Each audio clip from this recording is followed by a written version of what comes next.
This is an iHeart podcast. Guaranteed human.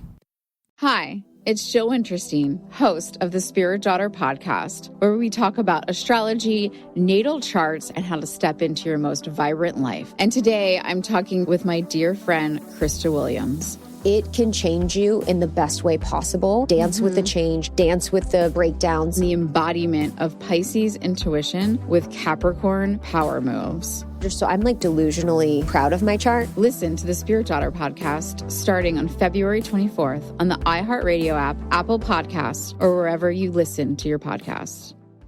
I'm Amanda Knox, and in the new podcast, Doubt, the Case of Lucy Letby, we unpack the story of an unimaginable tragedy that gripped the UK in 2023. But what if we didn't get the whole story? Evidence has been made to fit. The moment you look at the whole picture, the case collapses. What if the truth was disguised by a story we chose to believe? Oh my God, I think she might be innocent. Listen to Doubt, the Case of Lucy Letby on the iHeartRadio app, Apple Podcasts, or wherever you get your podcasts. This is Special Agent Regal, Special Agent Bradley Hall. In 2018, the FBI took down a ring of spies working for China's Ministry of State Security, one of the most mysterious intelligence agencies in the world. The Sixth Bureau podcast is a story of the inner workings of the MSS and how one man's ambition and mistakes opened its vault of secrets. Listen to the Sixth Bureau on the iHeartRadio app, Apple Podcasts, or wherever you get your podcasts. I'm Clayton Eckerd. In 2022, I was the lead of ABC's The Bachelor. But here's the thing. Bachelor fans hated him.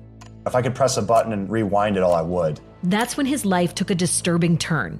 A one-night stand would end in a courtroom. The media is here. This case has gone viral. The dating contract. Agree to date me, but I'm also suing you. This is unlike anything I've ever seen before. I'm Stephanie Young. Listen to Love Trapped on the iHeartRadio app, Apple Podcasts, or wherever you get your podcasts. What's Epstein-Barr virus? Why was that your intro? Why was that your intro? Sophie, as with all of our podcasts, this show is sponsored by the Epstein-Barr virus. It is not, but okay. Have you had mono? Mm-hmm. No? Well, maybe try it. Maybe try mono. Hell yeah. It's good. It might cause multiple sclerosis later in life. There's all sorts of things that mono Hard does. to tell. Hard to tell. You will know if you had it if you ever take the Epstein-Barr exam. That's right. Which is a test. You get the rest of the joke. You can do it for free on this podcast if you sign up for a week of food. We love the Epstein-Barr virus. You just like to make our poor editor bleep things. I do. It's fun. I'm so sorry for him, Chris. Well, once upon a time when we still went to the office, somebody dinged my car. Maybe. I'm not 100% sure, but I've decided it was our editor. And it was not Chris. It was. You don't know that, Sophie. You don't know that he didn't come in. You can't prove it. You don't know that he didn't do it. Oh, wait, unless you did it. Do you want to know how I know that? I've seen his dogs. His dogs are honest. He would never do that. Well, it was the, you know, you're on blast, was. Chris. You know who it was.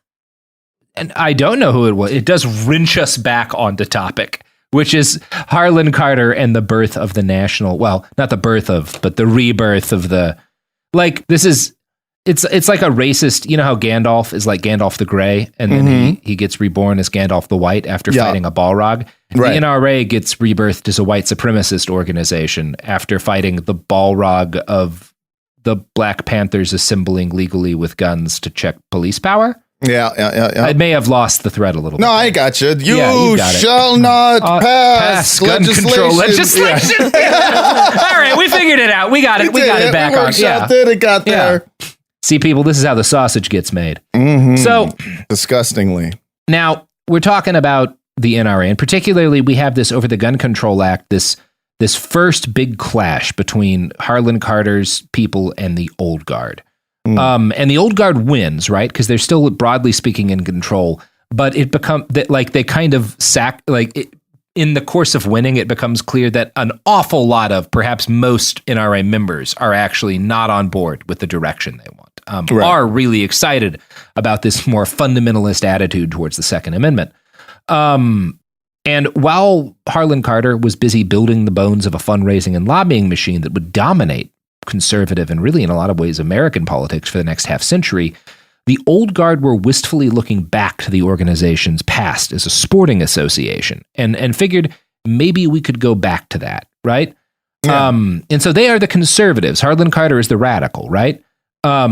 Politics kind of leaves a bad taste in these people's mouths. Because again, they're all aristocrats, right? They're all like, they're kind of like Joe Biden. They want to have all of their friends, right? They like on both sides of things. They don't want things to get too political because that gets nasty and it reduces the number of people who can give you money. Right. So in 1973, the old guard had purchased land in Colorado and they wanted to turn it initially into a shooting range, which is a pretty normal thing for the NRA to do. But in 1976, they decided to go with a grander plan, the National Rifle Association Outdoor Center. This was going to be a massive compound dedicated to classes on like woodcrafting and wilderness, stuff and conservation research. There's supposed to be like scientific research done there and also other sporting skills. And of course, there would be a shooting range there and people would be able to hunt on the land. But like guns were not the primary purpose, right? It was like a whole outdoor recreation center for the NRA. And this was in line with, they wanted to expand the organization because that's obviously there's more money and whatnot, but they didn't want to like hone in on guns entirely. Right. They wanted to be like, well, we could be like the American go-to organization for like outdoor, sporting and stuff.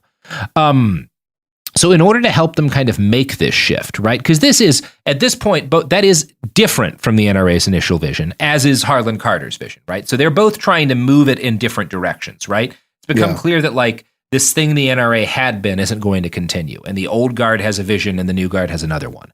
And so the old guard hires a PR firm, the Orem Group, to help them drum up funding to make this facility a reality because they need tens of millions of dollars to build this thing. It's a pretty impressive vision. And they hope that they see Carter's built this like massive fundraising arm. He's getting all these people organized on behalf of his Second Amendment absolutism. And they want this PR firm to help them like take back like power from Harlon Carter and like get people on their side. Yeah. Now, here's the thing. like, Second Amendment absolutism is fun, but what if we built a rec center? Yeah, what if we had a rec center for rich people? You can see what this is kind of like how you've got like those like old political ghouls in the Democratic Party and like the parts of the Republican Party that turned into the Lincoln Project to oppose Trump with like very slick political ads that did nothing, whereas Trump just got people angry and that works a lot better than like... Anyway, this is a version of that same fight, right? And part of how you could tell the Orem Group was not going to succeed in their goals is that their founder, the guy they're named after, their founder, is this wealthy New York philanthropist whose most prominent clients before the NRA were Planned Parenthood and the NAACP. So, This guy maybe doesn't get the base of the NRA and is going to have trouble speaking to them, right? Yeah, that's going to be a problem. That might be a problem. Yeah, I mean, it's one thing if it's just like, hey, we have two different branches of conservatism or whatever, but no, these guys are going to be politically and morally opposed with each other. It's not gonna work out well. It's not gonna work out well for them. It may have. It may be such a bad idea that literally anyone could have called it. But the NRA bigwigs, they bring this guy on the team, and his goal, in his organization's goal, is to chart like a safe new course for the NRA in which they kind of keep out of politics. And this is in part because like they want to build this new facility. You're not going to get $30 million in 1970s money. Like by hewing to a hard political line, right? Right. So they succeed in roping in a bunch of big donors from all across, major American business interests. They get Bill Spencer, who's like the second guy at Citibank. They get Ezra Taft Benson, who's the highest apostle of the Mormon Church. They get a bunch of oil and gas industry bigwigs, all of whom agree to like start putting money into this project. So in order to like celebrate that they've found enough rich old dudes to fund this thing, the NRA sets up a big party on their land in Colorado for all of these rich guys. And they basically host like a multi-millionaire summer camp. people are like camping in their private jets on the land. Like they park their private jets there and like sleep on them, and then they hunt and fish in the daytime. I love it. Super relatable. Exactly, right? You see, again, this just makes it really easy for Carter to be like, well, these guys don't have your interests at heart, because they don't, right? Yeah, like, no. Yeah. It's not defending Carter to say that like these guys don't give a shit about the average person who might want to join the NRA, because most people who join the NRA are not millionaires with private jets. Right. Exactly. Yeah, they're missing the entire cultural aspect of it at this point. Yeah, and so this is not going to work out well for them. Right.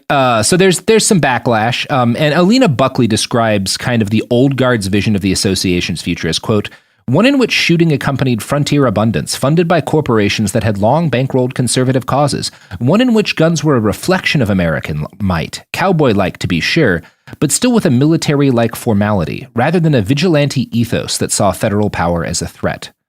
So again, the NRA, this is the attitude the NRA works with the federal government in order to ensure this sporting culture and in order to ensure a degree of military readiness, which is basically back to their old principles, as opposed to the NRA is an association that enables individual Americans to be vigilantes, right? Right. Like, which is more what Carter's pushing. Yeah. The fun type Carter, of NRA. the guy who was a vigilante, you know? Right. Yeah. So while the old guard are hobnobbing with the great and good, Harlon Carter is making a strategic alliance with a gun industry journalist, a guy named Neil Knox. Now, Knox had been educated at a Christian college in Abilene, Texas. And the fact that he comes from Abilene is a red flag. Just in general, don't go to Abilene. I will. No, it's almost as bad as Brady. So, anyway, sorry, Abilene. I wish I knew anything about Texas. This is just Texas lore. You have to. You're doing if you come some from local Dallas, heat as I do, here. you have to shit on every other city in Texas. So that people don't notice how terrible Dallas is. Right. So I like to throw a lot of flack Houston's way in order to ignore that their food is better. It's whatever. So he goes to Abilene College, and every social find on Neil Knox will note that he marries his wife because she was the only girl on campus who kept a rifle in her dorm room. Well, hey, you know what? That's love, right? Like he finds his person. Good for him. He was interested in safe sex. Am I right? Fellas. Oh boy. We're having fun.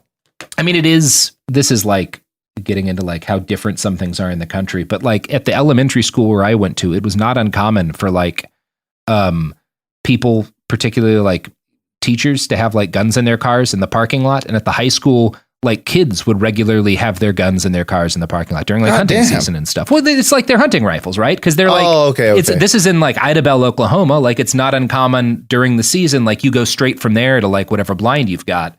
Yeah. So again, this is like different time.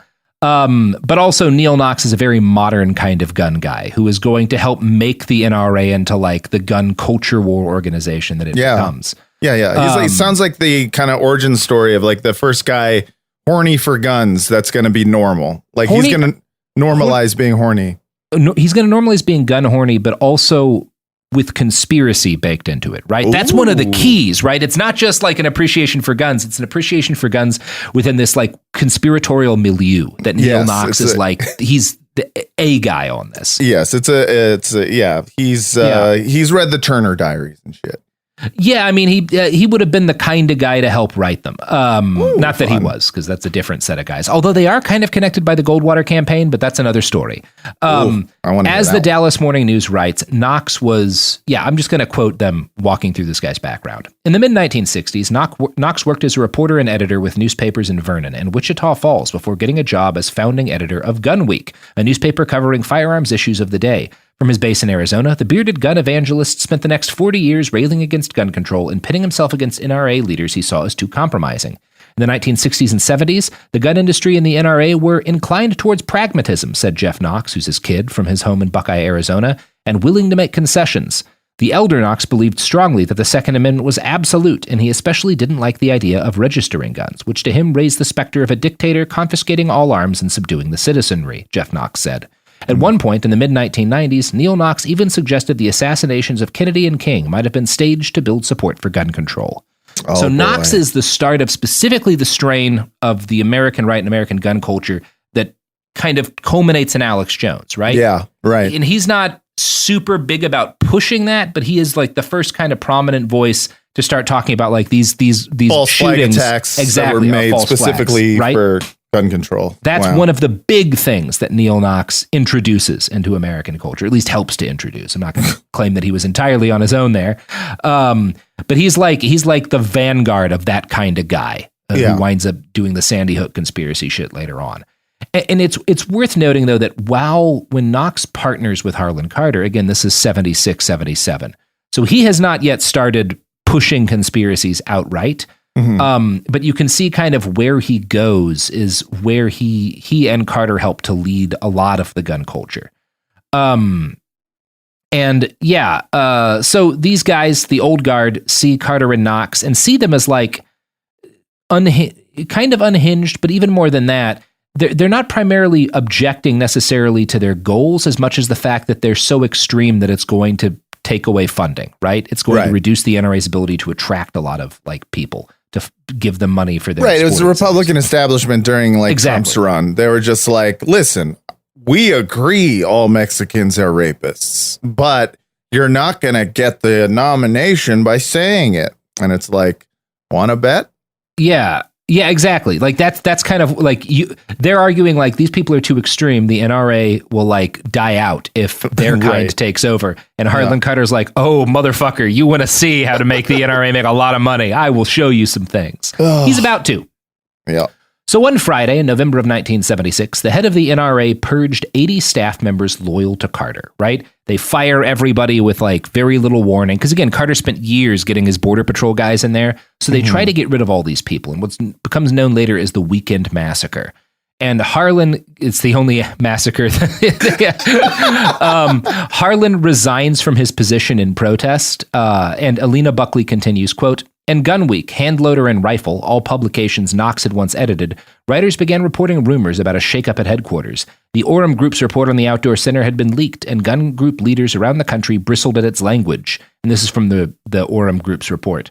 "In the public mind, the NRA's current image is based almost totally on its supposed opposition to any form of gun control. This public image constitutes a weakness for fundraising." A new piece of, again, very bad at being at their job, by the way. A new piece of information had gotten out too via a brochure sent in the mail to some members. The executive committee was considering moving the headquarters to Colorado Springs, not far from Raton, where the NRA could focus more squarely on its sports shooting ties. Regional gun groups began receiving concerned notes from their members. The Shooters Committee of Political Education, SCOPE, based in New York, wrote a letter to Rich protesting the NRA's recent board appointees and to let him know that they would advise their membership to write in Neil Knox, among several others, as board candidate at the annual meeting in Cincinnati. In the American Rifleman, an unsigned editorial appeared. "There have been charges that the National Rifle Association is being subverted," it read, "in abandoning its fight against gun control." So this, and you see here, they've built, in their partnership, Knox and Carter have built a very effective both fundraising and propaganda wing. That is, they're building a moral panic over this, right?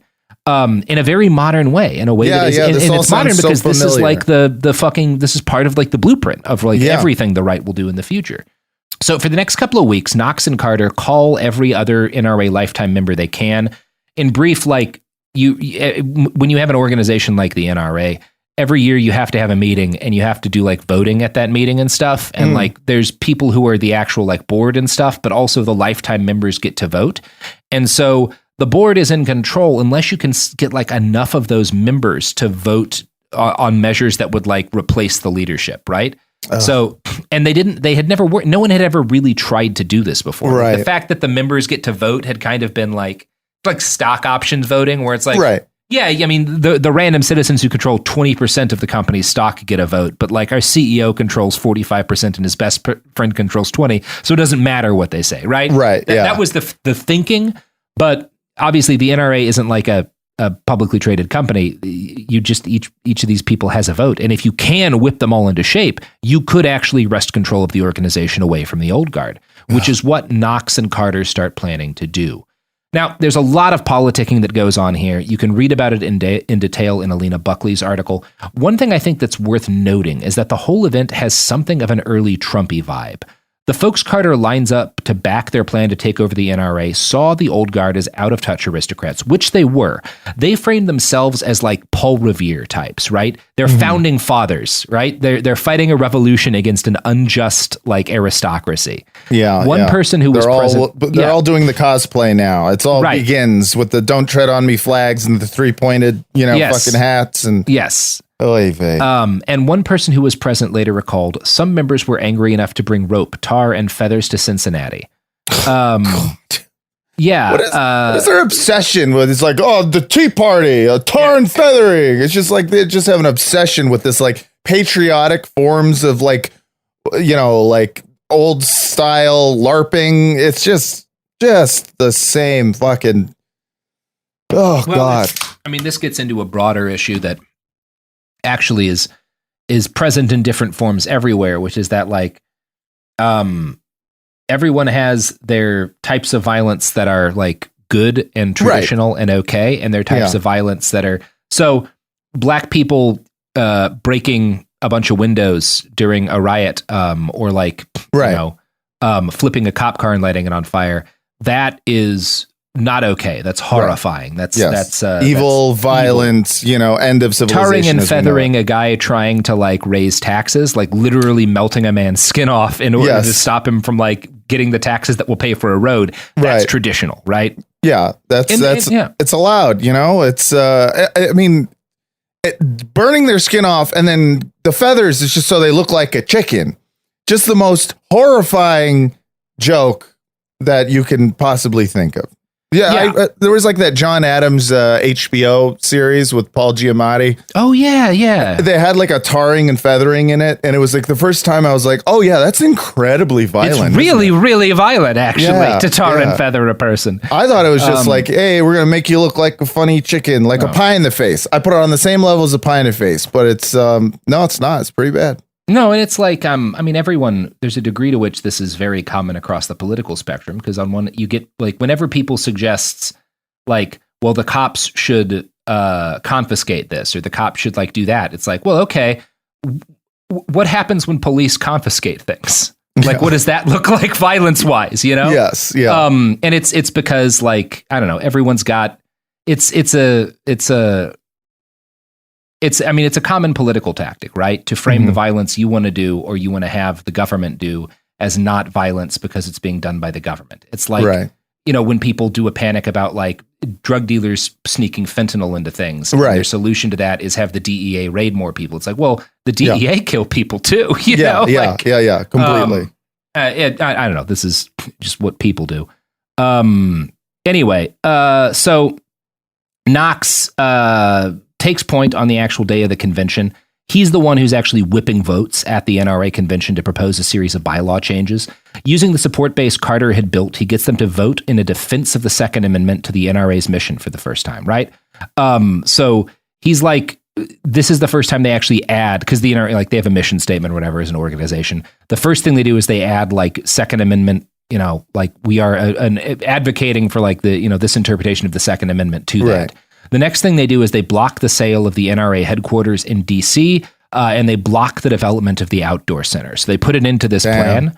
And then Carter or Knox brings up a guy named Bob Kukla, who's one of Carter's people who's still in the NRA. When Carter resigns in protest, Kukla takes over the lobbying arm.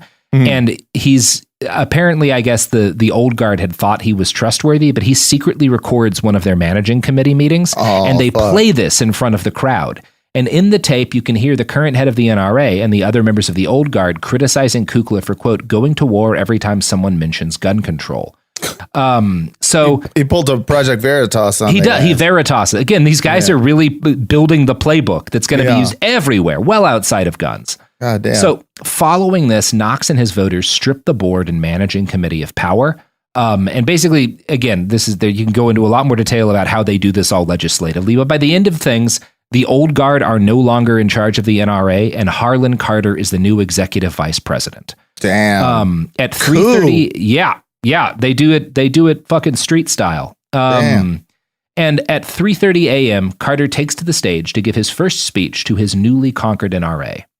You're America's greatest people, my friends. Don't ever forget that you are. You have afforded the NRA this wonderful, historically important reaction of yours to the way the association has been going, to the way you want it to be, to the way it ought to be. And if I have anything to do with it, you are going to win because you are the NRA. Fuck. So you did it. He did it. Very Trumpy speech. Yeah. Did his Trump speech, and he took over the NRA. And I imagine now people are going to start falling in line.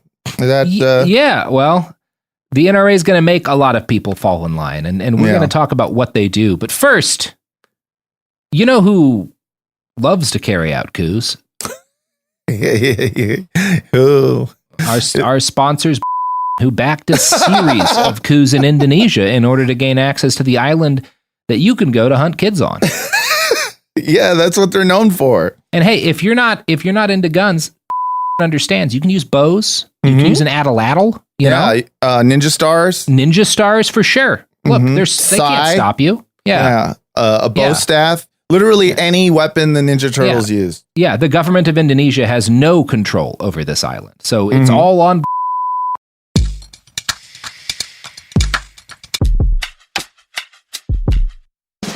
What do you do when the headlines don't explain what's happening inside of you? I'm Ben Higgins, and If You Can Hear Me is where culture meets the soul, a place for real conversation. Each episode, I sit down with people from all walks of life, celebrities, thinkers, and everyday folks, and we go deeper than the polished story. We talk about what drives us, what shapes us, and what gives us hope. We get honest about the big stuff: identity when you don't recognize yourself anymore, loss that changes you, purpose when success isn't enough, peace when your mind won't slow down, faith when it's complicated. Some guests have answers. Most are still figuring it out. If you've ever felt like there has to be more to the story, this show is for you. Listen to If You Can Hear Me on the iHeartRadio app, Apple Podcasts, or wherever you get your podcasts. In 2023, a story gripped the UK, evoking horror and disbelief. The nurse who should have been in charge of caring for tiny babies is now the most prolific child killer in modern British history. Everyone thought they knew how it ended. A verdict, a villain, a nurse named Lucy Letby. Lucy Letby has been found guilty. But what if we didn't get the whole story? The moment you look at the whole picture, the case collapses. I'm Amanda Knox, and in the new podcast, Doubt, the Case of Lucy Letby, we follow the evidence and hear from the people that lived it to ask what really happened when the world decided who Lucy Letby was. No voicing of any skepticism or doubt. It'll cause so much harm at every single level of the British establishment of this is wrong. Listen to Doubt, the Case of Lucy Letby on the iHeartRadio app, Apple Podcasts, or wherever you get your podcasts. Hi, this is Jo Winterstein, host of the Spirit Daughter podcast, where we talk about astrology, natal charts, and how to step into your most vibrant life. And I just sat down with a Minnie Driver. The Irish traveller said when I was 16, you're going to have a terrible time with men. Actor, storyteller, and unapologetic Aquarian visionary. Aquarius is all about freedom loving and different perspectives. And I find a lot of people with strong placements in Aquarius are misunderstood. A Sun and Venus in Aquarius in her 7th house spark her unconventional approach to partnership. He really has taught me to embrace people sleeping in different rooms, on different houses, in different places, but just an embracing of the isness of it all. If you're navigating your own transformation or just want a chart side view into how a leading artist integrates astrology, creativity, and real life, this episode is a must listen. Listen to the Spirit Daughter podcast starting on February 24th on the iHeartRadio app, Apple Podcasts, or wherever you listen to your podcasts. China's Ministry of State Security is one of the most mysterious and powerful spy agencies in the world. But in 2017, the FBI got inside. This is Special Agent Regal, Special Agent Bradley Hall. This MSS officer has no idea the U.S. government is onto him. But the FBI has his chats, texts, emails, even his personal diary. Hear how they got it on the 6th Bureau podcast. I now have several terabytes of an MSS officer, no doubt, no question, of his life. And that's a unicorn. No one had ever seen anything like that. It was unbelievable. This is a story of the inner workings of the MSS. and how one man's ambition and mistakes opened its vault of secrets. Listen to The Sixth Bureau on the iHeartRadio app, Apple Podcasts, or wherever you get your podcasts. Oh, we're back. So, immediately after carrying out his coup, Harlon Carter sets to work remaking the NRA in his own image.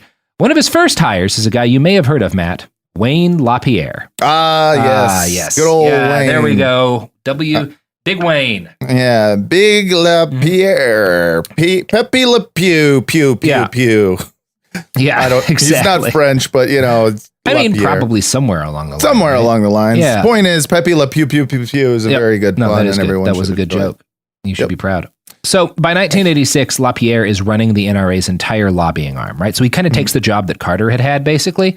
But by the 80s, he has turned it into, because again, it was, and Carter started this process, but it becomes the best funded and most effective lobbying organization in DC, right? In the entire country. Again, insane. Carter draws kind of the blueprints. LaPierre carries them out though. There's no other sport someday that exists that has a lobbying arm that changed into just like a, you know what I mean? It was like, this was a sportsman lobby that it wasn't even a lobby, and now it is the most powerful lobbying group. And again, there's like critiques about, well, they were primarily interested in like preserving rich people's right to ownership, but they were, broadly speaking, saw that like, okay, when a law affecting guns is proposed, we'll sit down and we'll let them know this is how we think this will affect our members, and these are some changes we'd like. And again, it's like broadly speaking, like what you would kind of want to see in a democracy that's supposed to function the way ours does, as opposed to like, we are going to become so key to right-wing fundraising that if somebody proposes any kind of law meant at curbing gun crime, we will destroy them forever, right? Which is by any means necessary. Yeah, by any means necessary, and to an extent that like it doesn't matter how like reasonable the restriction might be, like even outside of stuff like an assault weapons ban. Like if you're going to propose like universal background checks, which most gun owners support, like we're gonna come for your ass, Yeah. Unless you're the Black Panthers, but whatever. So another 1977 hire brought onto the NRA at the same time as Wayne LaPierre is a guy named Robert Dowlett. Now Dowlett becomes the NRA's general counsel, and it's his job to begin wrangling together legal scholars to push hard the idea of an individualist interpretation of the Second Amendment. So between 1960 and 1970, there's only 3 law review articles endorsing an individualist interpretation, right? There are some like state level rulings you could argue kind of endorse one earlier, but there's never been like a national, like a Supreme Court ruling on the matter one way or the other. And it hadn't really, people had not even talked about it in that way until the 60s. So 3 law review articles written between 1960 and 1970 endorsing that interpretation. Between 1970 and 1989, the period in which Dowlett is the NRA's general counsel, there are 27 law review articles, 3 of which are authored by Dowlett himself. Yeah. And his work would start to bear fruit. Again, there's some like lower level rulings, but it makes the individualist interpretation of the Second Amendment makes its way to the Supreme Court for the first time in 2001. Some people will say, like, point to DC as Heller. That's not the first time. It happens in 2001. And the case in question has its origins in a 1997 criminal case in which a Texas woman divorced her husband and filed for a protective order against him because he had threatened to murder the man she cheated on him with. The next year, while he's got this protective order, which he's not supposed to have guns because he has the protective order against him, right? During a meeting with his wife and daughter over some financial issue, he pulls a gun during an argument and points it at them. So he gets indicted. Again, if you're a rational gun owner, you would think like, well, this is exactly the kind of person who shouldn't have access to a fucking gun. Yeah. He gets indicted for possession of a firearm while subject to a court order, and he files for dismissal, arguing that this had unfairly infringed on his Second Amendment right. And the ruling, what it actually rules is kind of complicated. The ruling is not entirely in favor of this guy, Emerson. It's Emerson versus the United States. But in the ruling, the Supreme Court rules that describes the Second Amendment as an individual right? So this is the first time that happens at a federal level. And then this ruling in 2000 is reinforced by 2008's DC versus Heller, which is like the big ruling that is really more explicitly on, can you ban like categories of weapons and whatever. It's based on like a DC, I think, handgun ban. And then in 2010, the Second Amendment is finally incorporated in McDonald v. Chicago. But this is all, orchestrated by Robert Dowlett, right? Starting in the 70s. And one thing you have to say about the man is he earned his salary, right? That's a significant change in U.S. jurisprudence that he kind of painstakingly is the architect of pushing. It's probably worth noting here that he was a murderer. I'm going to quote from the Boston Review here. Robert J. Dowlett was convicted of murdering Anna Marie Yoakum, the mother of his then girlfriend, in 1963. Dowlett also robbed and shot the owner of a pawn shop. Like Carter, Dowlett was 17 years old when he pulled the trigger. He confessed to the shootings and served 6 years in prison before his conviction was overturned on a technicality. The crimes were not made public until 2014. God damn. No wonder it's like, this is... It's also... Same origin story over and over. He and Carter and Kyle Rittenhouse, all 17 when they fucking kill people in like these. I guess maybe you wouldn't call what Dowlett does vigilante violence. He's really just murdering people. No, that just sounds like straight up murder.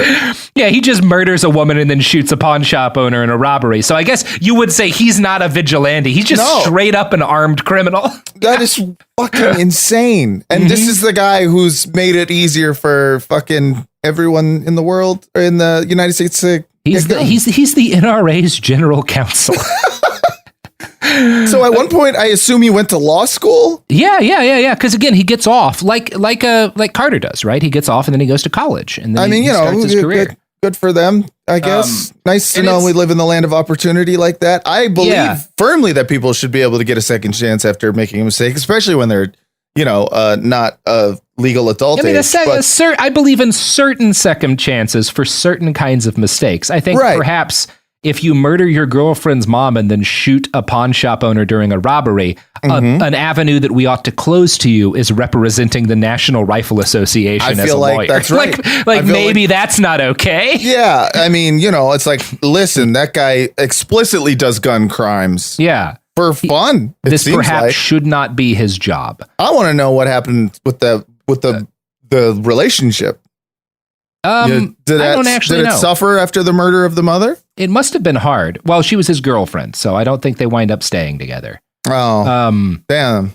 Yeah, it's like, with Harlon Carter, I think a 17-year-old who, in a crime of racism, commits a murder, there should be some way for like that person to be rehabilitated, but perhaps they should never be allowed to be a border patrol officer. Yeah. Right? I mean, there's like little things like not giving them, I don't know, authority over other people or requiring them to use lethal force as a part of the job. And maybe the guy who murders his girlfriend's mom shouldn't help to be an architect of federal gun policy. Perhaps, I mean, it perhaps sounds, not that guy.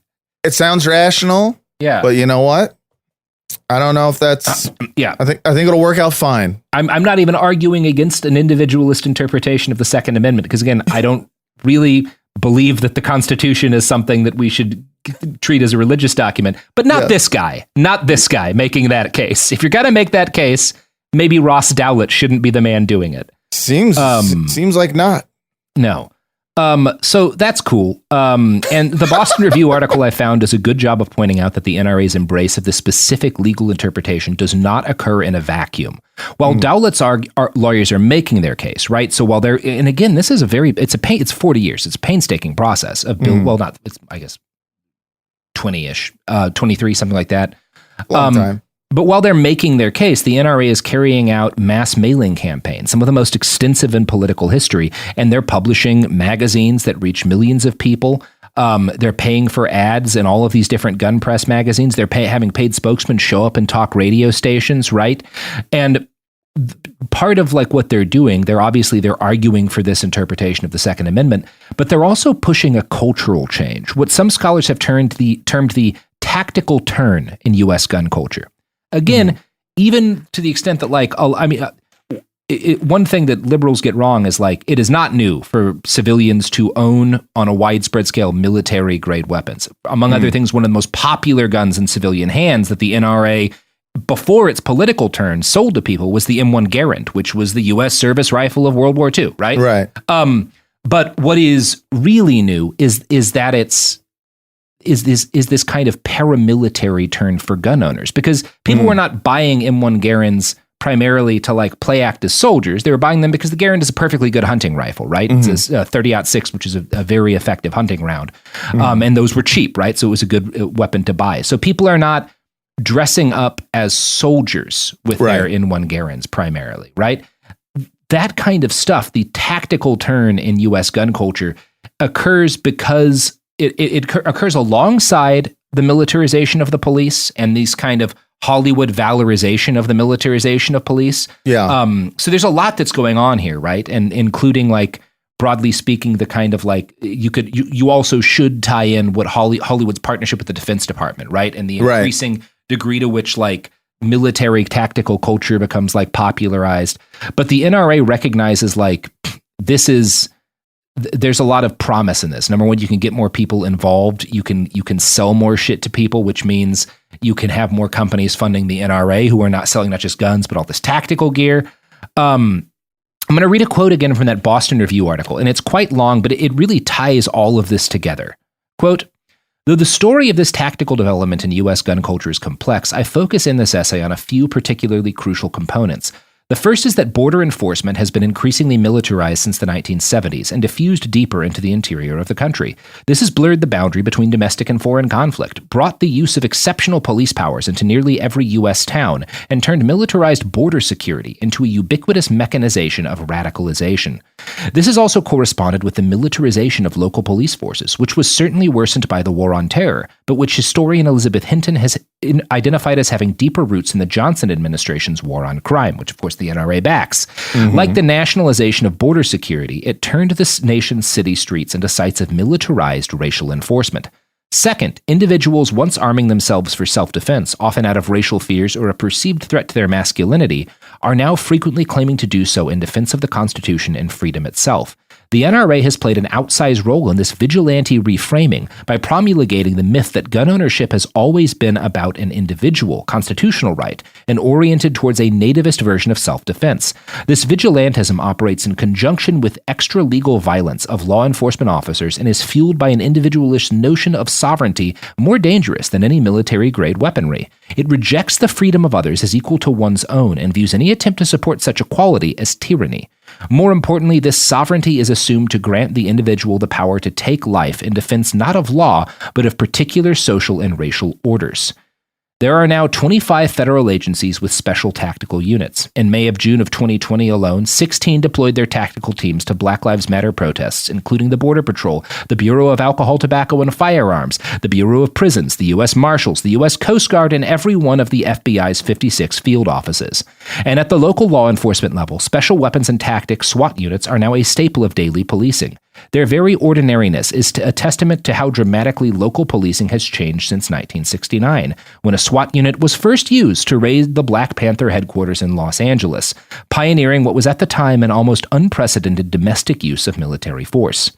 In Carter's victory speech, he declared, "Beginning in this place and this hour, this period in NRA history is finished. The post-1977 NRA was decidedly partisan, took an absolute position against gun regulation, and redoubled its efforts to cultivate a social identity and authoritarian political ideology among its members."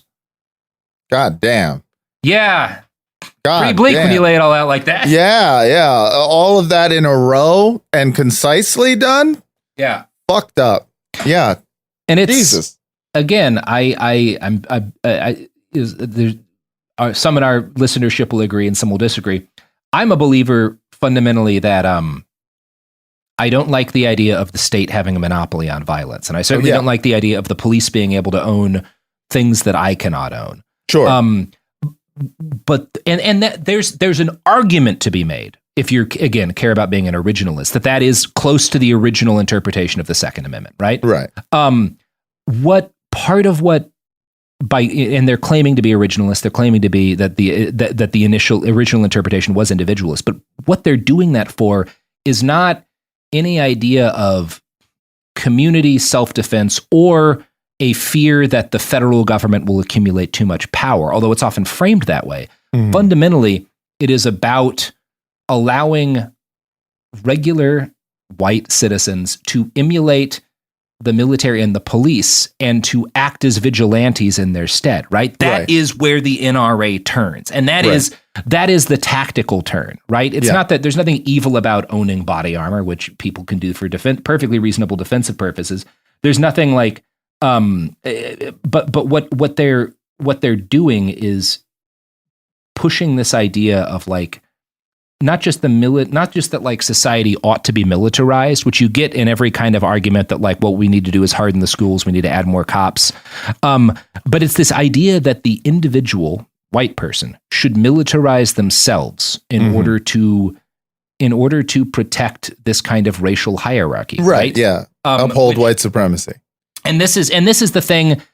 This is what I wish folks who are supportive of more gun control would more often do, is tie in all of this to what has happened to the police, because they cannot be extricated, right? Yeah. And that's I think Uvalde made that perfectly clear, that like these are two sides of the problem.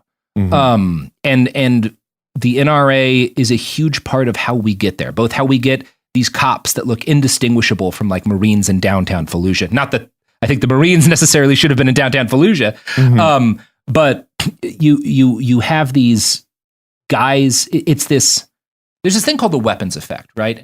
Which is a psychological phenomenon that's noted that like the presence of weapons in an area, visible weapons, can increase the willingness of people to use violence, right? And there's like something about that heightens it. And that's happening here. And part of why that happens is just the fact that America has so many goddamn guns, right? Right. But another part of that is the fact that everywhere you go, you see fucking cops in a way that like, you don't see cops dressed as armed as heavily as our cops in fucking war zones a lot of the time, right? Like it's anyway, whatever. No, that's what Harlon Carter builds, you know? Yeah, no, yeah. I hear exactly what you're saying, and I agree to an extent with what you mean. I feel like in general, my problem with liberals is that they tend to kind of like put guns in the same category. Like they moralize guns the way they moralize, like the right will moralize drugs. Yes, and kind of this idea that like, you know, if we were to just make all the guns illegal, then, you know, this would solve the problem and whatnot. And that's not to say that it wouldn't be helped if you had some serious regulation, but this like moralization of it like misses the entire point of why exactly why the people who want guns and have those guns have them. You know, it's like, and the people you're speaking to are not, it's people speaking to the choir. Liberals often just speak to themselves and go like, isn't it crazy that, you know, all these people have so many guns? And it's like, yeah, well, while you're talking amongst yourselves, all these guys have created an entire family filled with guns. It's like looking at these right-wing like militias that people are rightly like concerned to see militias marching around U.S. streets, like threatening people.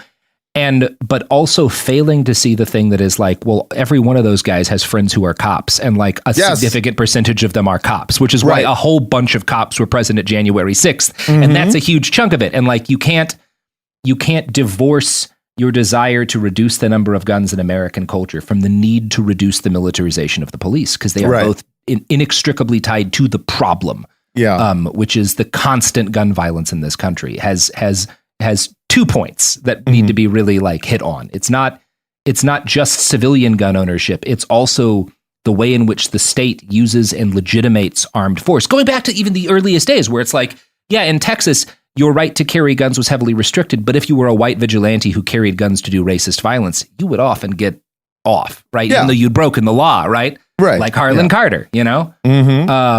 Anyway, under Harlon Carter, the NRA's membership triples from 1 million to more than 3 million.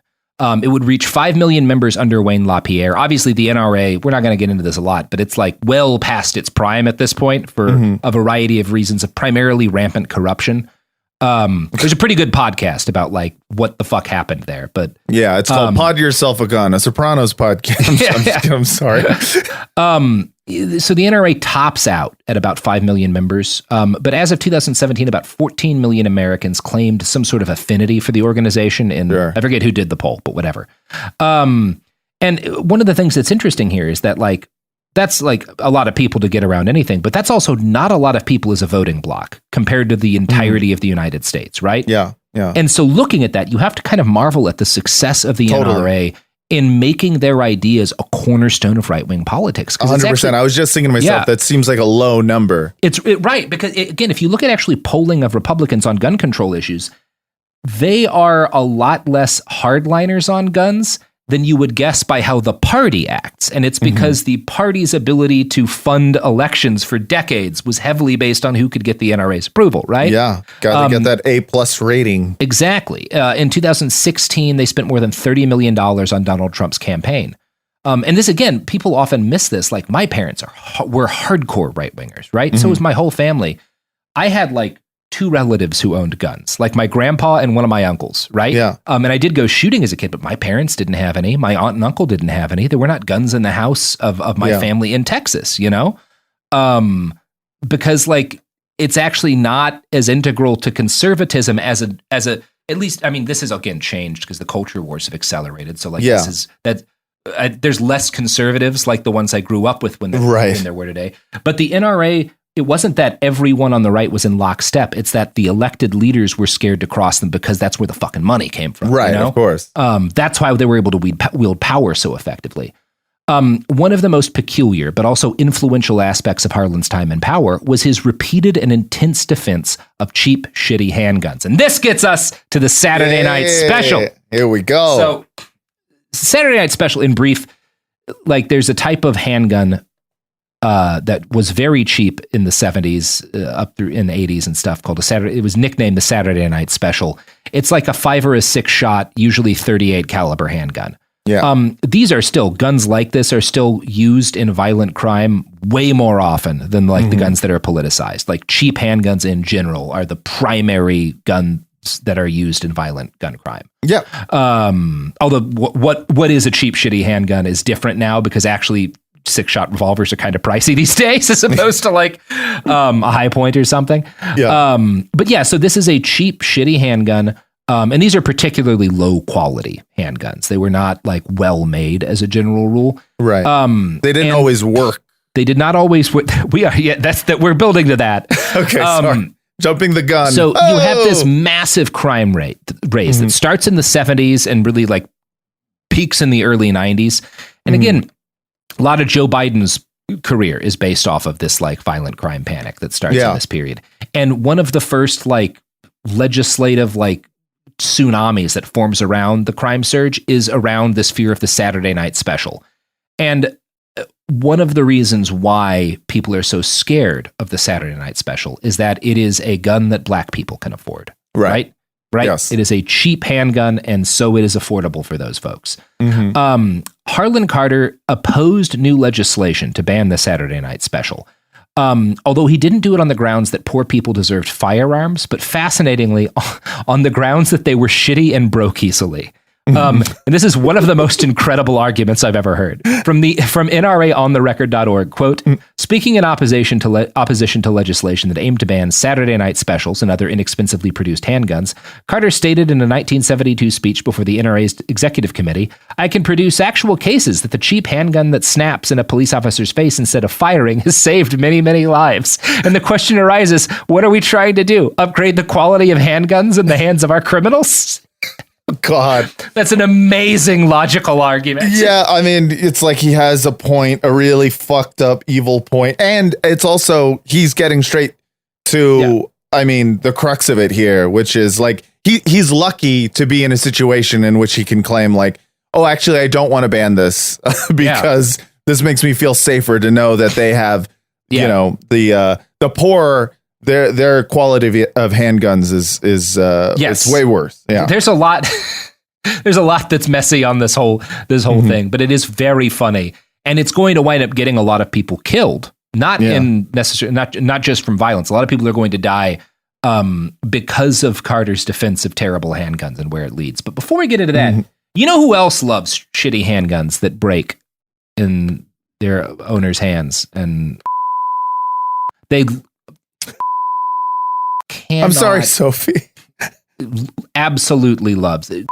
His motto is, We want you to be armed, and we want you to never know if that gun's going to fire or not. Yeah. Completely inexplicable. We want a weapon that you cannot trust under any circumstances. That's the guarantee. Absolutely. Remove drop safeties from handguns.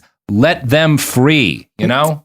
I enjoy this because I am watching Sophie just shaking her head every time you do this bit. She hates it. Please stop. She hates it. It makes her so angry. Do you know why I hate it? Why is that, Sophie? Because there's like 50 Reddit threads of people being like, wait, what is this? I've never read about this before. Who has a child hunting island? Yeah. Is he? And it just feels like betrayal to our listeners. I love with most of my heart. I like fucking with them. Yeah. I feel the same way towards them that I do with my cat when I pick it up and I toss it in the air and it hates it, but it can't. Yeah. It can't. It has to let me squeeze it and wrap it in a blanket. It's called rent. It's called paying rent. Yeah, that's right, motherfucker. Yeah, you gotta be adorable for me. Sometimes your fear makes me smile. Mm-hmm. I feel the same way about our piggies. You know, everyone, it's like you feed the slop to the piggies and you let them oink, but it's you're the farmer. Remember that. That's right. You're the farmer. Well, I'm the farmer. You are. Yes, exactly. Yes. Robert, remember? Don't do that to the goats. I don't think it'll work out well for you. Oh, it's really fun to fuck with the goats. If you pick them up, they don't know what to do with their little legs and they just kick in the air and then you can hug them. Oh, yeah. I love it. They go, wow, wow, wow, wow. Except for my boy goat. He's the ram. He loves it. He'll as soon as he sees you, he'll run up because he wants to get cuddled. Damn, dude. His sister hates it, but whatever. Anyway, of course here's she does. ads. Of course she does.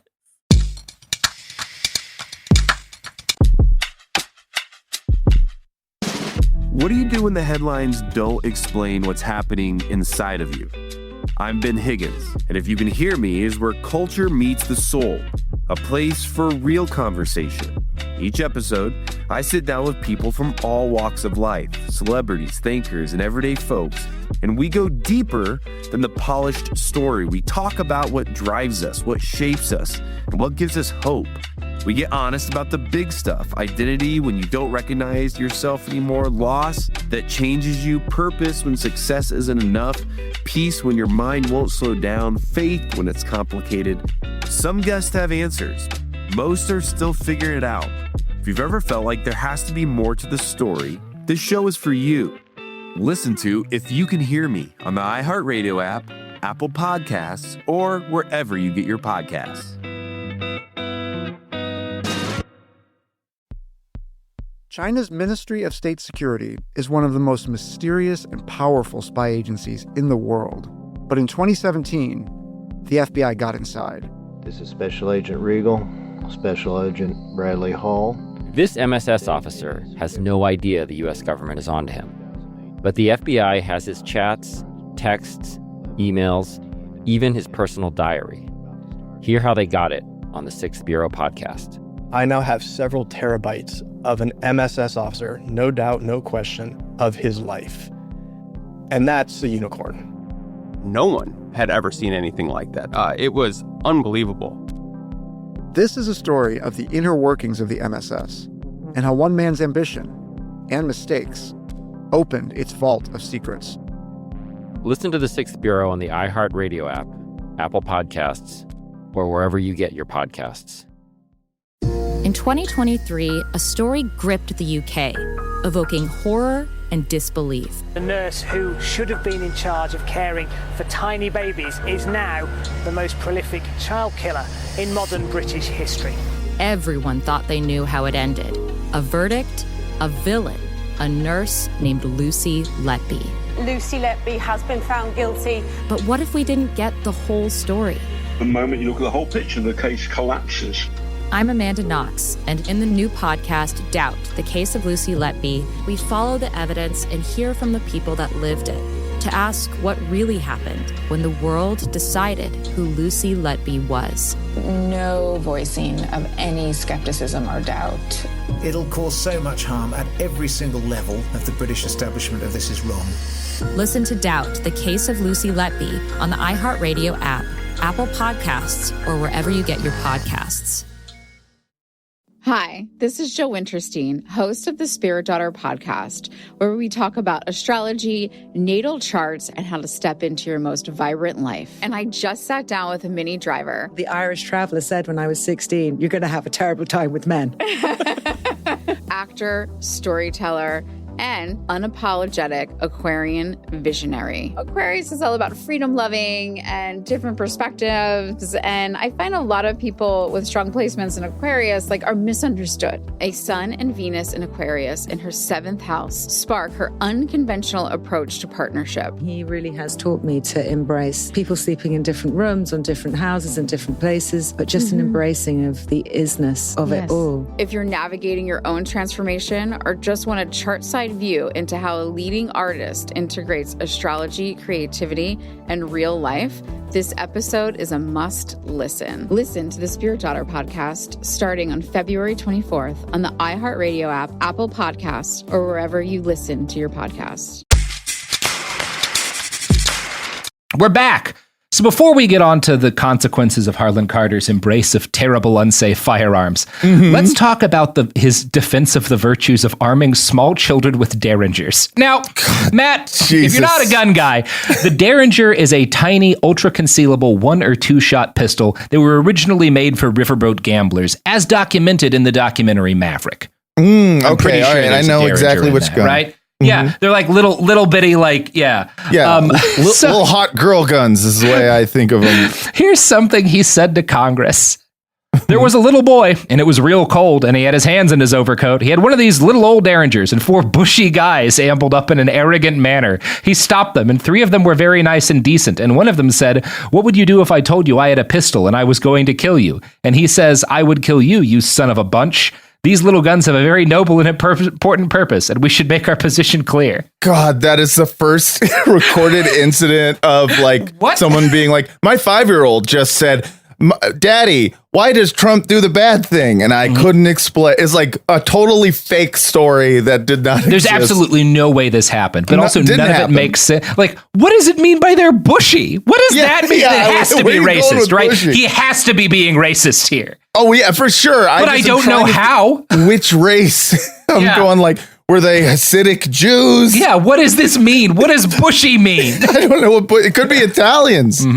It would be funny if the real story is that the Jeb and George Bush, who were younger at this point, it was all of the Bush brothers trying to mug children. Yeah, Bushy, the former head of the CIA. Yeah, I think he was current. Probably would have been current when this was. I guess at that the point, late 70s. Yeah. So obviously that's probably a lie. But it's very, again, Harlon Carter is the kind of guy who is not just I think children should be able to engage in shooting sports, but I think children should be routinely carrying handguns on their person. Yeah, because what if a bushy guy shows up? Yeah, exactly. That is out of its damn mind. Oh man, a bushy man could strike at any point. Yeah, you never know when a bushy dude's gonna come in. You have to always have a derringer in your 5-year-old's pocket. It's the 70s. Maybe he's talking about a a lot of chest hair type guy. A disco stew shows up. Yeah, a bunch of disco guys come out and start threatening children. So anyway, back to the point. Under Harlon and his successors, the NRA acted repeatedly to defend the rights of gun manufacturers to build dangerously shoddy firearms. We talk a lot about, rightly so, the things they do legislatively to defend the gun industry, but this is often left out because one of the things is its primary victim is gun owners, right? I'm going to quote here from a write-up in Bloomberg. In 1972, Congress created the Consumer Product Safety Commission. 4 years earlier, Lyndon B. Johnson had signed the Omnibus Crime Control and Safe Streets Act, which regulated several aspects of firearm sales, and advocates of gun control hoped to give this agency oversight of defective weapons. Representative John Dingell, a Democrat from Michigan and a hunter with an A+ rating from the ascendant NRA, blocked them. In 1975, he did it again when a colleague introduced a bill making a second run at giving the CPSC firearms authority. We put in there an express prohibition against them getting their nose into the business of regulating firearms and ammunition, Dingell said in debate in Congress. That second bill was crushed 339 to 80, and the issue has never been seriously considered again. And it's one of those, like, this is, again, a perfectly, even if you're like a gun fundamentalist, you should want there to be oversight of guns that don't work or explode and like ammunition that doesn't work. Like, right? That shouldn't be a political issue. It seems like you'd be into that. Yeah. And the only explanation for you not being into it is like, oh, good, they can't get the good guns. I mean, like poor people, black people getting the defective guns seems to be the only excuse here. I mean, their specific excuse is that like this will enable potentially the government to like regulate what kind of ammo is illegal and ban types of like whatever. Right. Which they do anyway. Like right. There's that shit happens and like whatever. It's dumb. It's dumb that this happens this way. It is worth noting that, yeah, it's like a blue dog Democrat who is the one who like blocks this shit. So the end result is that when gun manufacturers produce firearms that, for example, fire for no reason and kill their owners, it is impossible for the government to order them to recall those weapons. Not even the BATFE, which supposedly regulates firearms, can force a gun maker to take broken guns off the market. And I'm going to quote again from that Bloomberg article. And this is actually how the article opens. Thomas Bud Brown makes his way out the back door and stops a few steps to the right, raising a trembling arm, pointing at something. It's where he found his boys slumped against the cold back wall of the house around 7:15 a.m. on the last day of 2016, bleeding out. Brown is telling the story now about how he was sitting in his chair in the living room when he heard the shot. His son Jared, 28, had just picked up Bud's Taurus PT-145 Millennium Pro pistol and headed out to do some shooting near their house in Griffin, Georgia, with his best friend, Tyler Haney. Bud figured Jared had fired at something for the fun of it, like he did sometimes. I was thinking I'd better go out there and tell him to be careful or something, Bud 54 says, his voice trailing off. But what he'd heard was the pistol going off without anyone pulling the trigger, sending a .45 caliber slug through Jared's femoral artery. Oh shit, my leg, Jared yelled, loud enough for his father to hear. Haney, 26, rushed to the house in a panic, pleading for help. When Bud got out there, the pistol was still in its holster, tucked into Jared's waistband. So... And he can't sue. He can't do nothing. Absolutely nothing. Bud is we have no idea how many Americans died due to defective Taurus guns. Jesus.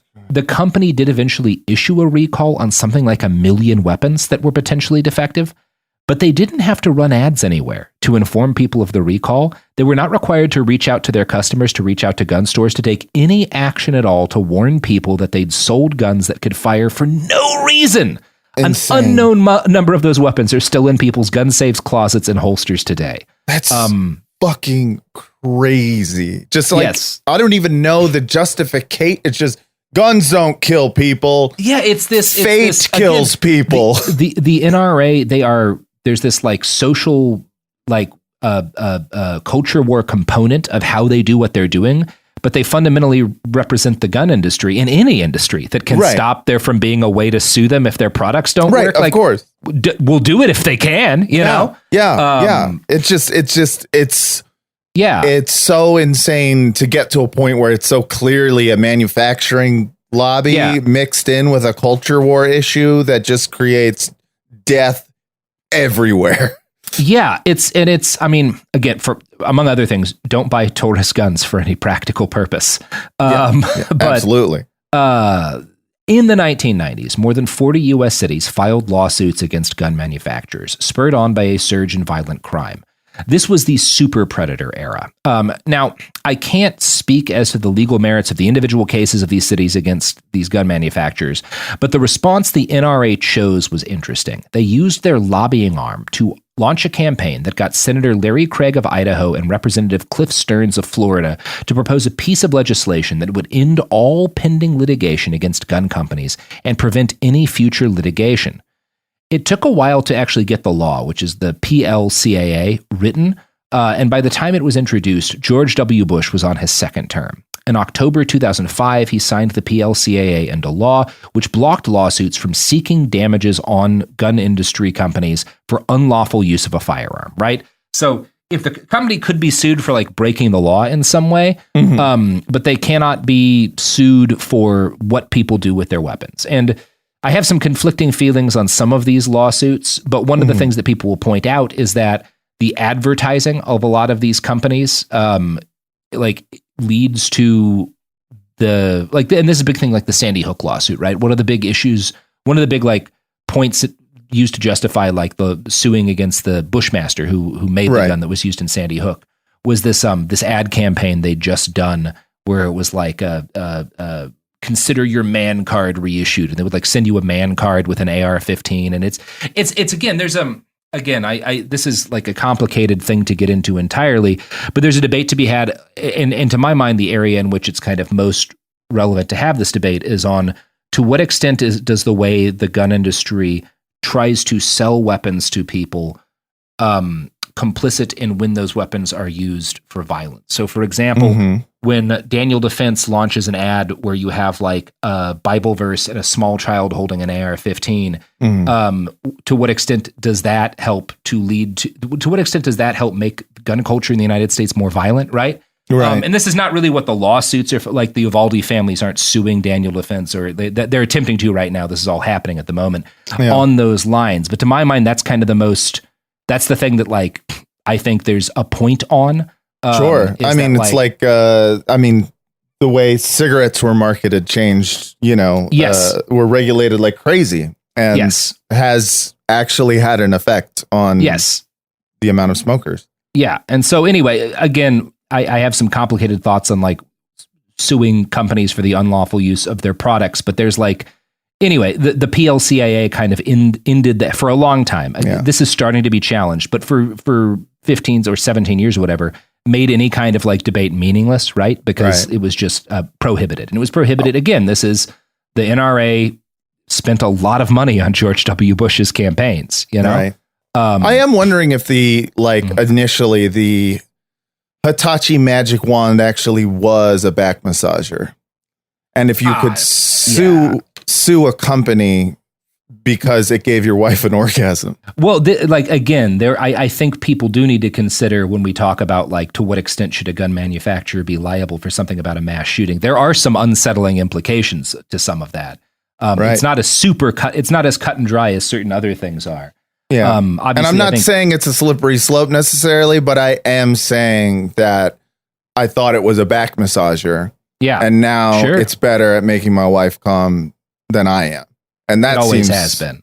Yeah. And well, I mean, it seems kind of unfair to me to have not known that. What's really, people on Twitter have brought up the fact that like you're limited to 6 dildos, I think, in the state of Texas. Is that right? Yeah. There's like literal laws on how many. I mean, I don't think they've ever been in. What has been enforced though is that like anyone who works at a sex shop in Texas has to be like is like prepared. This is a little bit less the case now, but when I had friends in the early 2000s, like you get training on like what to do if you get raided because you're not allowed to sell sex toys.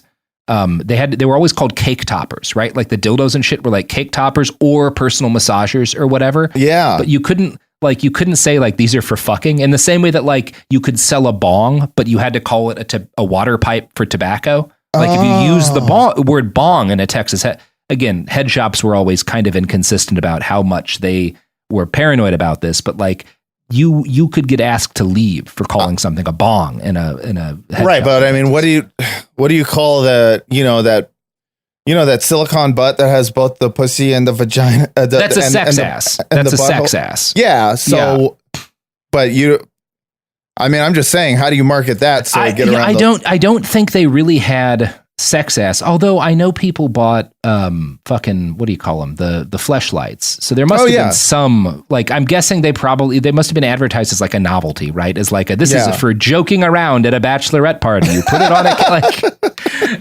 they're like, it's dumb.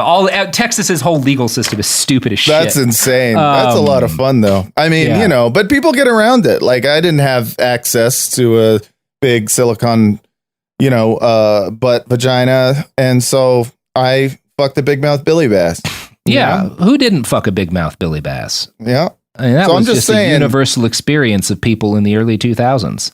Yeah. I'm sorry. I just like, eventually I just was like, we're going to start talking about cum. We're going to start talking about cum. Look, the same year that George W. Bush signs the PLCAA into law, that's the year that many millions of young American boys encountered a Billy largemouth bass for the first time. That's right. Yeah. And thanks to the NRA's lobbying, the Billy Bass Company couldn't be sued for taking the virginity of all those boys.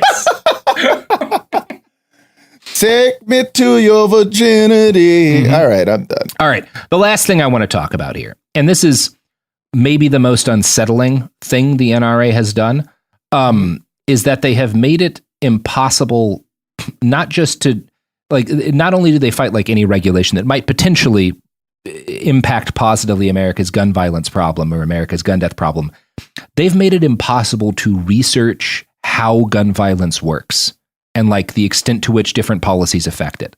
In 1993, the New England Journal of Medicine published an article that showing that gun ownership was a risk factor for homicide in the home. Now, this is a study you'll see cited a great deal, and it's often used to argue that firearms in the home make people less safe. This study was widely reported on at the time, and it scared the shit out of the NRA. So the NRA campaigned to eliminate the organization that had funded the study, the CDC's National Center for Injury Prevention.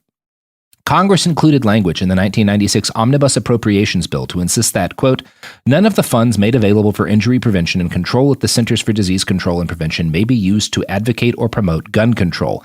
Now, you may note they weren't doing that with that study. It was a study that you could use to argue supported gun control, but it was just a study on the homicide risk and how that changes when you have a gun in the home, right? Right. The CDC was not lobbying specifically; they were carrying out a study. But the NRA basically argued, how people get hurt in the home, and the NRA argued that was inherently that's political and should be illegal. Yeah, and then they make that happen, right? Yeah, Congress goes through with this shit. This is later referred to as the Dickey Amendment because of some dude named Dickey. Now, under extensive lobbying pressure, Congress also removed $2.6 million from the CDC's budget, as that was the amount they had invested in firearm injury research the year before. So they cut all of the money out of the CDC's budget that had been used to research firearm industry. And again, whenever you think about gun control, there are 400 million of these things in the fucking country. There should be research into how they affect people, right? It just seems prudent. It seems prudent. It just seems prudent. Yeah, if auto companies were blocking research into how car accidents work, right? You would say that's nuts, because it would be.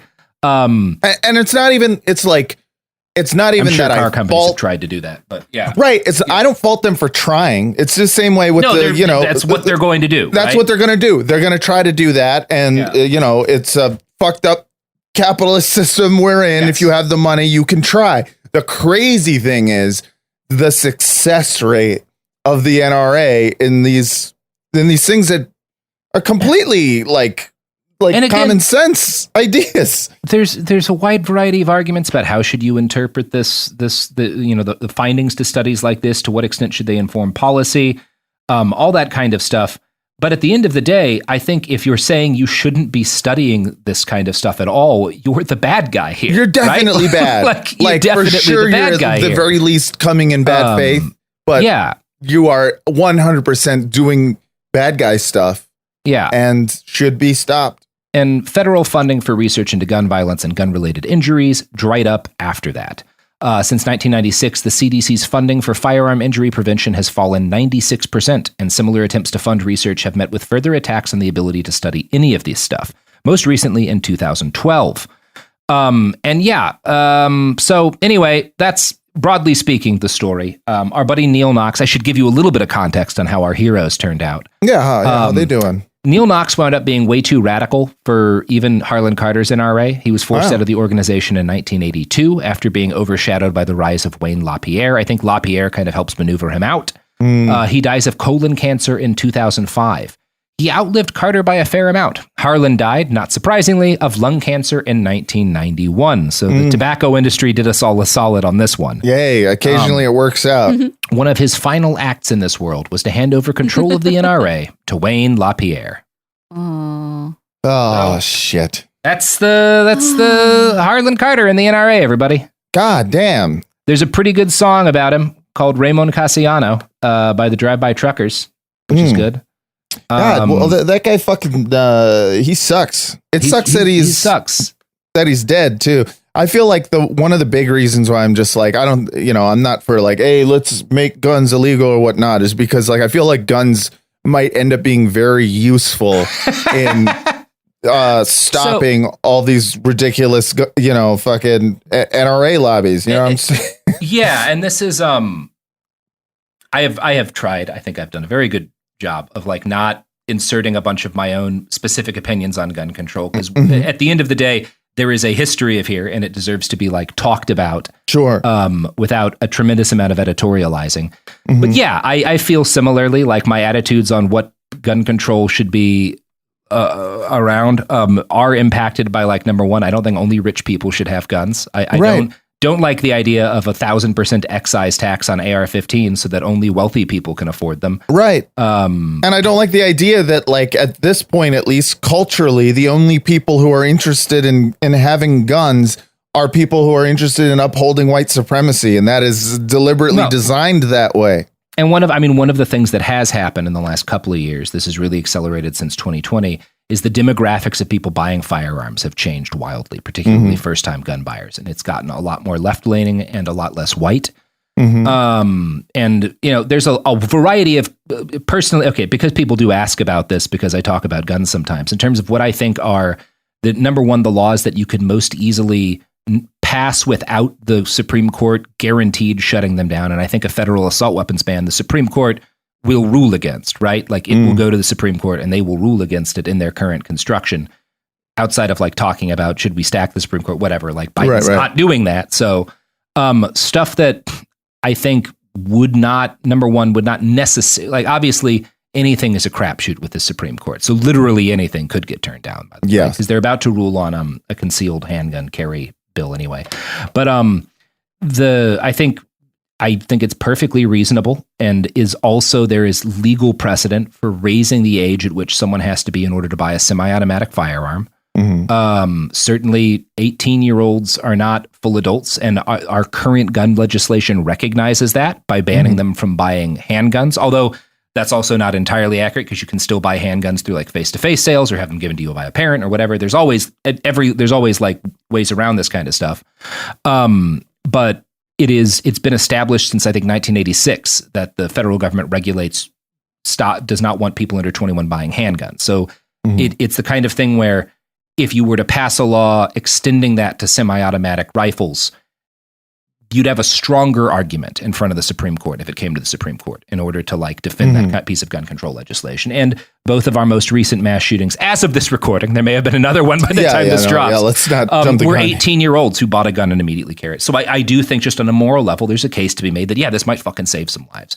And I think the best thing you could do, you would probably not have to call it a red flag law because that term has been politicized, but a law that would allow you to take guns and stop people from buying guns if they have a history of domestic violence and violence towards women and making violent threats of mass shootings, which seems like a no-brainer. Yeah, again, like everything has been politicized to a stupid degree, but the Buffalo shooter had been doing like threatening shootings and threatening women, and like was on law enforcement's radar. It should be possible to do something there, right? You'd figure. And I feel like that there's so many like common sense like laws that that don't exist, that you're surprised every time you find out they don't exist. And I do think I think one of the things where gun control advocates make a mistake is focusing on universal background checks, not because I don't think that it's a good idea to have background checks for buying a gun, but because nearly all of the guns bought and even used in massacres were by people who passed a background check, including the Buffalo and Uvalde shooters. They both like universal background checks. They pass those. So like that's not as much of the solution as I think something like an effective kind of, again, I think you would need a better term than red flag law, but also maybe, I don't know, the right's going to culture war, whatever you try to do. But everything's poison pilled no matter what. You can name it any fucking euphemistic, nice sounding thing. If you hit your wife and kids, you shouldn't have a gun bill. But of course, one of the issues with that is that you're going to disarm like 40% of the police. So, like, I can talk about like what I think would be a good idea. At the end of the day, like I don't know, like what actually is going to pass. That's a totally different fucking conversation. And I don't know what the answer is. I know that one thing that I don't think the answer is is this like mutually assured destruction thing where we're all armed at all times, and that's the society we live in. I also know the answer isn't every like liberal and leftist being like, oh, well, I'm going to trust that the government and the police will keep me safe from the bad men. And so I'm like, it's hard to know. It's hard to know what to do. I mean, this is a very difficult issue because, again, a lot of people say, no, it's simple. Just like ban the guns. But it's like, well, how are you going to do that? There is legal precedent. There is a Supreme Court. And also there's a police force that's not going to disarm certain people. Like this is not as simple as you're making it out to be. Right. You can say it is the guns. And yeah, of course, access to guns is like why a lot of this is happening. But also like that's not the end of like the complexity of the issue, because there are 400 million of these fucking things in the country right now. Yeah. And a whole culture built up around being ready to immediately use them against, right now, gay and trans people are particularly in the fucking crosshairs. And again, this is like, so I don't know. I think fundamentally, like I argue a lot about gun control with people. I think the folks who want to see more of it are coming from a fundamentally natural and noble position, which is looking at repeating massacres and going like, we got to be able to do something about this, there's right? Gotta be like, there's got to be something we can do about this shit. No, I completely understand it. I mean, and and I feel the same way. It's like there's certainly got to be a fucking solution to this that is a systemic solution, a governmental solution. This is like an acceptable state of affairs. But like so many of the problems we have, like how to fix it and like how to fix it without having a shooting war over it, and like who does the fixing, and like I think like one of the things that is frustrating to me is that like it is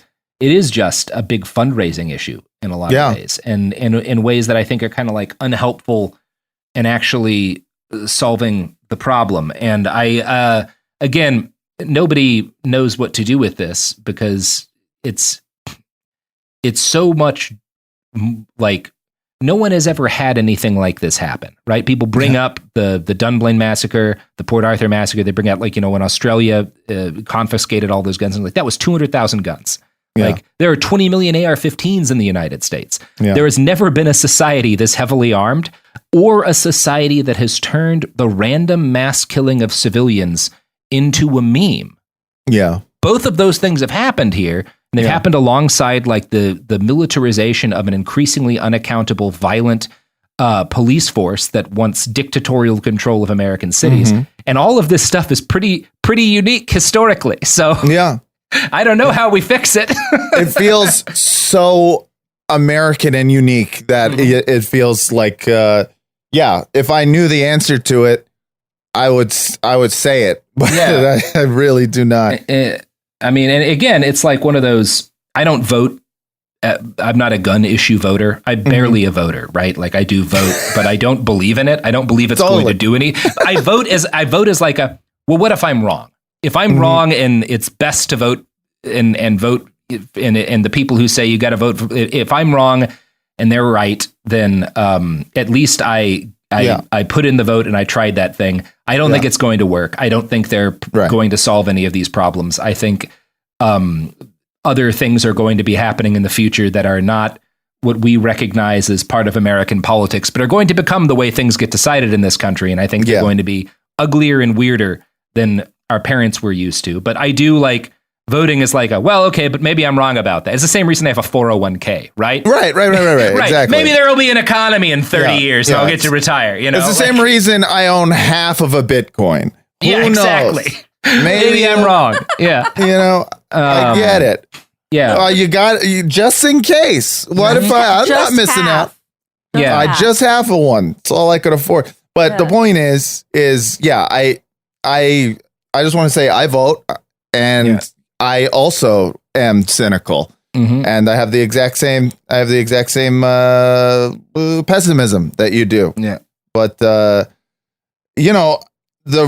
only optimism that I have is there's going to be someone smart who does something good.